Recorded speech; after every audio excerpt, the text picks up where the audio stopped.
मी शनिवार रविवारी मुख्यालयात असताना, नागपूरला असताना विदर्भातले, नागपुरातले, अमरावतीमधले सर्व जनता ही महाराष्ट्र सरकारकडील प्रश्न माझ्याकडे घेऊन येतात.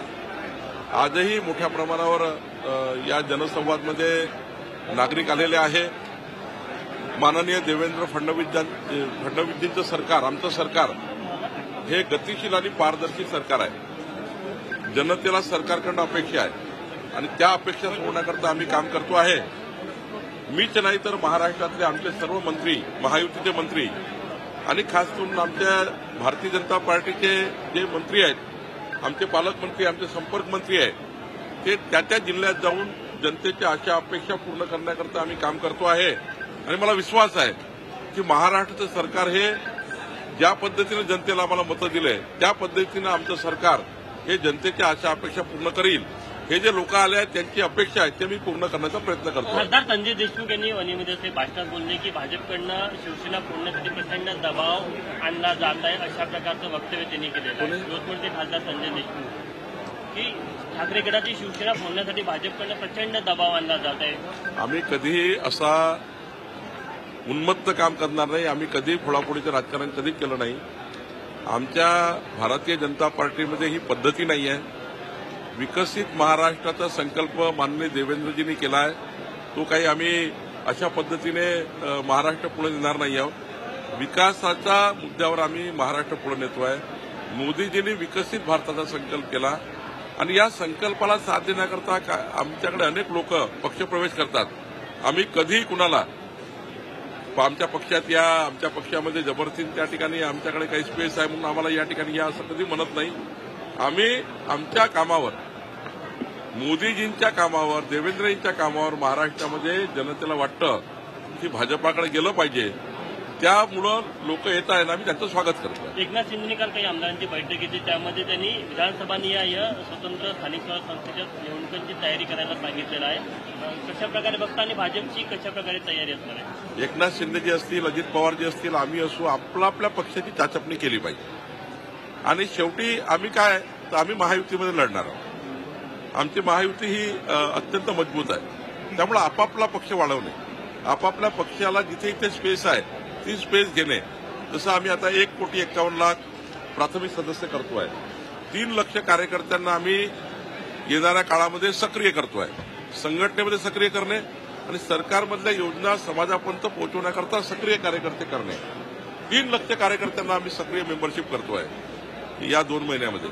तर हे कशा करताय, शेवटी आमचा सर्वांचा, एकनाथजी असतील, अजितदादा असू, आम्ही असू, महाराष्ट्राच्या सरकारचा सर्व योजना समाजापर्यंत जाण्याकरता आम्ही काम करतोय. लढणार आहे का तिन्ही पक्ष सोबळावर? तुम्ही भाजप स्थानिक स्वराज्य, आम्ही महायुतीमध्येच जाणार आहोत. महायुतीमध्येच विधानसभा लढली, लोकसभा महायुतीत लढली आहे आणि पुढच्या स्थानिक स्वराज्य संस्था सुद्धा महायुतीमध्येच लढण्याचा आमचा विचार आहे. सर, लाडक्या बहिणीबाबत तुम्ही जे वक्तव्य केलं काल, त्याचा अर्थ काय, सदस्य करून घ्यावा, काय अर्थ? नाही, आमच्या ज्या लाडक्या बहिणीची योजना आहे, काही लोकांनी प्रश्नचिन्ह उपस्थित केलं आहे की आमच्या लाडक्या बहिणीची योजना बंद होणार. मी आपल्याला जबाबदारी सांगतोय, शिवभोजन असो की लाडकी बहीण योजना असो की शेतकऱ्याची वीज बिल माफी असो, माननीय देवेंद्र फडणवीसजींनी स्पष्टपणे सांगितलं आहे या राज्यातली कुठली योजना बंद होणार नाही. हा, एक गोष्ट खरी आहे की व्याख्येत बसत नसणाऱ्या काही योजनेमध्ये काही लोकांनी हौदोस घालून त्या योजनेचा गैरफायदा घेतला आहे. त्याबद्दलची तपासणी सुरू आहे. आता व्याख्येत बसत नाही पण योजना घेतली ते कमी करावीच लागणार आणि ज्या व्याख्येत घेतलेल्या आहे त्यांना 100% आमचं सरकार तोपर्यंत योजना मिळणार आहे. म्हणजे नियमात असलेल्या प्रत्येक योजनेला आम्ही समोर जाणार आहे. कुठलाही पैसा सरकारकडे कमी नाही आहे. त्या योजनेचा पैसा सरकारकडे आहे आणि माननीय देवेंद्र फडणवीसजींचा जो एक या महाराष्ट्राचं वचन आहे की आमचं सरकार कोणती योजना बंद करणार नाही, हे निश्चित आहे. राहिला प्रश्न आमच्या लाडक्या बहिणी आणि आमचे शेतकरी यांना आम्ही आवाहन केलं आहे की मोदीजींनी विकसित भारताच्या संकल्पाला आणि देवेंद्रजींच्या विकसित महाराष्ट्राच्या संकल्पाला आपण सोबत या, आमच्यासोबत काम करा आणि महाराष्ट्राला पुढे नेऊया. या भूमिकेतनं आम्ही सोबत काम करायला तयार आहे. त्यामुळे 1,51,00,000 लोक भारतीय जनता पार्टीची मेंबरशिप घेत आहे. आज 1,16,00,000 लोकांनी भाजपाला प्राथमिक सदस्यता केली आहे. एक मोठा पक्ष म्हणून आम्ही या ठिकाणी काम करतो आहे. 3 लाख सक्रिय सदस्य करणे आणि 1.5 कोटी प्राथमिक सदस्य करणे हे आमचा हेतू आहे. कार्यकर्त्यांना संबोधित करताना आपण मेपर्यंत निवडणुका होतील अशी मागणी केली. मी असं म्हटलं आहे की सुप्रीम कोर्टमध्ये ओबीसी आरक्षणासंबंधाने ज्या ज्या बाबी होत्या त्या सरकारकडनं उत्तर आम्ही दिले आहेत. माननीय सुप्रीम कोर्टाने जेव्हा निकाल लागेल, आमची अपेक्षा आहे की लवकर निकाल लागावा, त्याकरता सरकारची भूमिका आम्ही पूर्ण केली आहे. पण लवकरात लवकर निकाल लागेल आणि येणाऱ्या काळामध्ये हा जो निकाल आहे तो आल्यावर राज्य निवडणूक आयोग जे आहे ते तातडीनं निवडणुका लावेल ही अपेक्षा महाराष्ट्राची आहे, जनतेची आहे. कारण स्थानिक स्वराज्य संस्थेमध्ये नगरसेवक नसणे, जिल्हा परिषदचे मेंबर नसणे शेवटी विकासाला बाधा निर्माण होतो. आणि म्हणून मला असं वाटतं की तातडीनं आपण या निवडणुका झाल्या पाहिजे अशी अपेक्षा आहे. अजितदादा काल म्हटले की धनंजय मुंडेंनी राजीनामा द्यायचा का त्याच्या मुद्द्यावर हे त्यांनाच विचारा. नाही, मला असं वाटतं हा प्रश्न राष्ट्रवादी काँग्रेसचा अजितदादाचा प्रश्न आहे.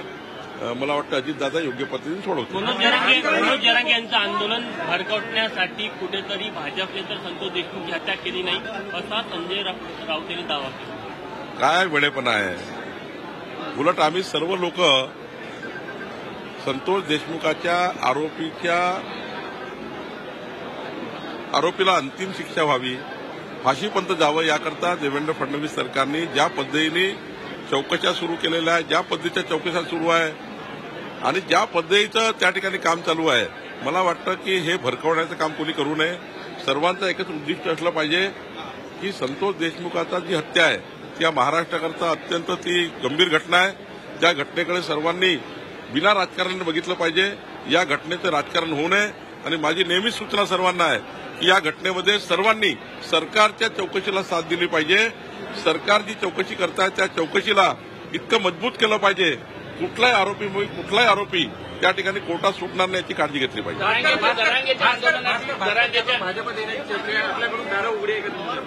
भास्कर जाधव साहेबांच्या राजकीय आयुष्याबद्दल कुठलाही प्रश्नचिन्ह लावू नका.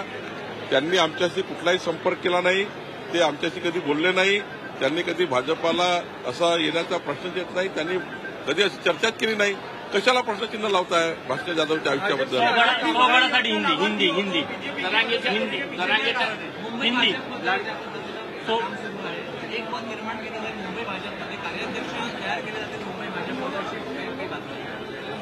नाही, असं काही नाही. अजून आमच्याकडे कार्यकारी अध्यक्ष आता रवी चव्हाण जी आहेत आणि आम्ही दोघंही म्हणून काम करतो.